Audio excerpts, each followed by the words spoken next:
अस्सलामुअलैकुम, welcome back to radiology vibes. This is Rimsha Sadiq.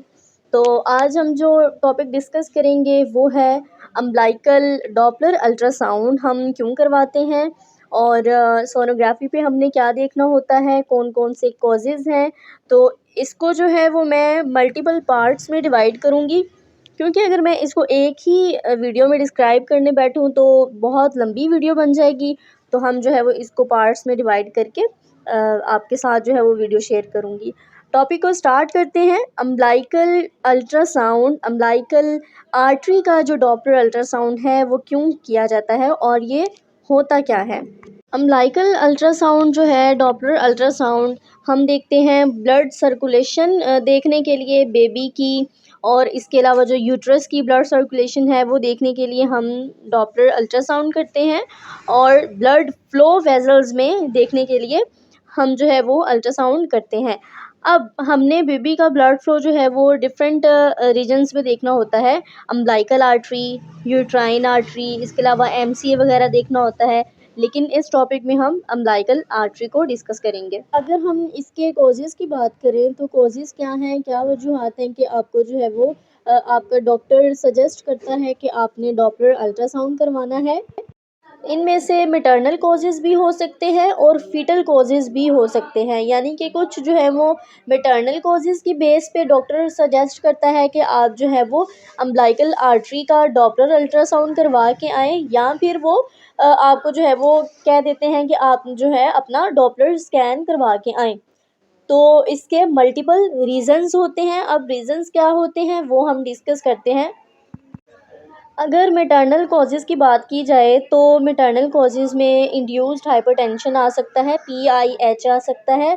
अब इसमें क्या होता है कि कुछ पेशेंट्स को जो है वो हाइपरटेंशन हो जाती है, बीपी का मसला होता है, जिसकी वजह से बेबी की जो है वो ग्रोथ में रिस्ट्रिक्शन आ सकती है। तो डॉक्टर सजेस्ट करते हैं कि आप अपना जो है वो डॉपलर स्कैन करवा के आएँ। इसके अलावा जो अगला कॉजेज़ है वो है GDM, गेस्टेशनल डायबिटीज़ मेलाइटिस। अब ऐसा होता है कि कुछ पेशेंट्स को ना आपको जो है वो प्रेगनेंसी के दौरान उनको डायबिटीज़ हो जाती है, शुगर हो जाती है, जो कि एक बहुत बड़ी वजह होती है बच्चों में ग्रोथ की, रिस्ट्रिक्शन की। अब जिन माँओं को शुगर है उनमें क्या होता है, ये बहुत कॉमन होता है कि उनके बेबीज़ की ग्रोथ अच्छे से नहीं हो पाती, उनके बेबी की ग्रोथ कहीं न कहीं पे रुक जाती है।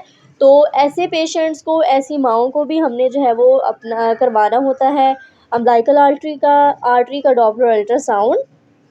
इसके अलावा जिनकी हिस्ट्री ऑफ स्टिल बर्थ होती है, यानी कि जिनका मिसकैरेज हो चुका होता है, जिनके बार बार मिसकैरेज होते हैं और वो दोबारा कंसीव कर रही हैं, तो देन आपने उनको भी जो है वो डॉपलर अल्ट्रासाउंड करवाना है, ताकि पता चल सके कि उनके बेबी की ग्रोथ ठीक है या नहीं है। अगेन आते हैं मेन पॉइंट पे, जो कि ऑलरेडी मैंने डिस्कस किया कि मेन मकसद जो होता है वो IUGR चेक करना होता है, इंट्रा यूट्राइन ग्रोथ रेस्ट्रिक्शन या फिर इंट्रा यूट्राइन ग्रोथ रिटार्डेशन। ये एक मेन हमारा पॉइंट होता है डॉपलर अल्ट्रासाउंड करवाने का ऑब्स्टेट्रिक में। अब देखना ये है आपने कि बेबी की ग्रोथ आया अच्छे से है या नहीं है। इन पैरामीटर्स को देखने के लिए you have to go for the Doppler ultrasound. अगर इसमें हम फीटल कॉजेज़ की बात करें कि कौन-कौन से बेबी के कॉजेज़ हैं कि आपने उसका डॉपलर अल्ट्रासाउंड करवाना है, तो वो है हमारे पास स्मॉल गेस्टेशनल एज। अब कुछ बेबीज़ ऐसे होते हैं कि जिनकी LMP के अकॉर्डिंग ना उनके गेस्टेशनल एज सही आ रही होती है, लाइक कम आ रही होती है। तो ऐसे बेबीज़ को भी हमने करवाना होता है डॉपलर अल्ट्रासाउंड। जब एक गायनेकोलॉजिस्ट फ़िज़िकल एग्ज़ामिनेशन करती है तो उसको पता चलता है कि बेबी की जो लेंथ है या जो भी फिज़िकल पैरामीटर्स होते हैं उससे कम आ रही है या ज़्यादा आ रही है, तो फिर वो जो है वो सजेस्ट करते हैं कि आप डॉपलर अल्ट्रासाउंड करवाएं। इसके अलावा अगर बच्चे का पानी कम है, एमनियोटिक फ्लूइड कम है, लेस देन 8 सेंटीमीटर अगर आ रहा है, यानी कि जिस कंडीशन को हम कहते हैं ओलिगोहाइड्रोमनियोज, ऐसी कंडीशन में भी आपने डॉपलर स्कैन करवाना होता है। बेबी का आप अम्बिलिकल डॉपलर करवाएंगे इसके अलावा जो और कॉजेज़ है और रीज़न है कि आपने डॉपलर स्कैन करवाना है वो है ट्विन ट्विन ट्रांसफियन सिंड्रोम। इसके अलावा ट्विन ट्विन ट्रांसफियन सिंड्रोम में भी हमने स्कैन करना होता है ताकि देख सकें ब्लड सप्लाई दोनों बेबीज़ में इक्वली डिस्ट्रीब्यूटेड है या नहीं है। अगर हम इस स्कैन में पेशेंट प्रिपरेशन की बात करें तो एज़ सच कोई प्रिपरेशन रिक्वायर्ड नहीं है। बिल्कुल जो है वो आपको एक अलग से कोई डिटेल में प्रिपरेशन करने की ज़रूरत नहीं है। जस्ट जो है वो आप अपनी अपॉइंटमेंट बुक करा लें ताकि आपको टाइम से आपका स्कैन जो है वो ईज़िली हो जाए। अब इसमें हमने क्या करना होता है, हमने ब्लड फ़्लो की डिटेल्ड स्टडी करनी होती है। हमने ब्लड फ़्लो को अच्छे से देखना होता है कि ब्लड फ़्लो जो है वो बेबी को अच्छे से ट्रांसफ़र हो रहा है या नहीं हो रहा।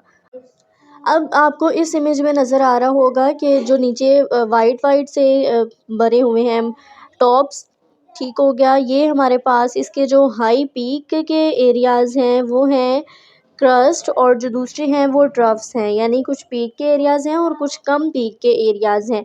जो पीक के एरियाज़ हैं जिसमें जो है वो आपको वाइट वाइट जो पीक एरियाज़ नज़र आ रहे हैं वो क्या है, वो है सिस्टोल या सिस्टली जिसको कहते हैं। और जो दूसरे कम वाले एरियाज़ हैं उसको हम डायस्टोल कहते हैं या डिस्टॉल कहते हैं इसको, ठीक हो गया। अब हमारा जो मेन फोकस होता है डॉपलर अल्ट्रासाउंड में वो होता है डायस्टोल पे। आपने डायस्टोल पे फोकस करना है ब्लड फ्लो को देखने के लिए। अब इसका क्या होता है, तो इसमें क्या होता है कि जैसे-जैसे कोई मसला होना शुरू होता है लाइक बेबी की ग्रोथ में या ओवरऑल कोई मसला क्रिएट होना शुरू होता है, तो वैसे ही क्या होता है, ये डायस्टोल के दौरान जो ब्लड फ्लो है वो कम होना शुरू हो जाता है। आपको डॉपलर में विजुअलाइज़ होगा कि ब्लड फ्लो जो है वो कम होना शुरू हो जाता है। So there will be reduce blood flow during the diastole, और बेबी को जो है वो ब्लड फ्लो कम मिल रहा होता है। इसको हम कहेंगे IUGR, means intra uterine growth restriction. अब देखें इस इमेज में, देखें नीचे की इमेज में आपको जो है वो आपको ब्लड फ्लो कम नज़र आ रहा है। तो ये हमारे पास जो है वो माइल्ड IUGR होगा, बिल्कुल थोड़ा सा IUGR आपको शो हो रहा है। जैसे जैसे इसमें जो है वो इंक्रीज़ होता जाएगा, ब्लड फ्लो मज़ीद कम होता जाएगा, वैसे वैसे जो है वो आपका IUGR भी उसकी डिग्री चेंज होती रहेगी। माइल्ड से मॉडरेट होगा और मॉडरेट से देन जो है वो इसकी थ्रेटन्ड कंडीशन आपको नज़र आएगी। इस इमेज की बात करें तो इसमें आपको नज़र आ रहा है कि डायस्ट्रोल के दौरान जो है ना आपको ब्लड फ़्लो कम नज़र आ रहा है, पहले से ज़्यादा कम नज़र आ रहा है। तो ये हमारे पास मॉडरेट IUGR है, यानी या फिर हम इसको कहेंगे मॉडरेट प्लेसेंटल इनसफिशिएंसी। प्लेसेंटा को जो है वो अच्छे से ब्लड सप्लाई नहीं हो रहा, तो this is the moderate IUGR। अगर हम इस इमेज की बात करें तो there is the reversal of blood flow, आपको ब्लड फ्लो जो है वो रिवर्स जाते हुए नज़र आ रहा है। तो this is the life threatening condition of IUGR। सो आप इस इमेज को देख सकते हो। अब हमने जो है वो अम्बिलिकल अल्ट्रासाउंड करते हुए कुछ चीज़ों पे फोकस करना होता है। आपको जैसे कि स्क्रीन पे साइड पे बॉक्स बना हुआ नज़र आ रहा है, आपने देखना होता है। हमने SD रेशो देखनी होती है, हमने PI देखना होता है, पल्सेलिटी जो है वो इंडेक्स देखना होता है। इसके अलावा आपने देखना होता है RI क्या है, ये रेजिस्टिव इंडेक्स है, ये हमने देखना होता है। इसके अलावा हमने डॉपलर अल्ट्रासाउंड में ऑब्स्टेट्रिक डॉपलर अल्ट्रासाउंड में MCA डॉपलर करना होता है, यूट्राइन डॉपलर करना होता है। अभी जस्ट ये ओवरव्यू था, लेकिन मैं सोनोग्राफिकली जो डिटेल लेक्चर होता है उसको मैं इंशाल्लाह अपलोड करूँगी सून, और आपने जो है वो इसको वीडियो को देखना है। So if you like this video, kindly subscribe my channel and stay tuned for further radiological videos. मिलते हैं नेक्स्ट वीडियो में। अल्लाह हाफिज़।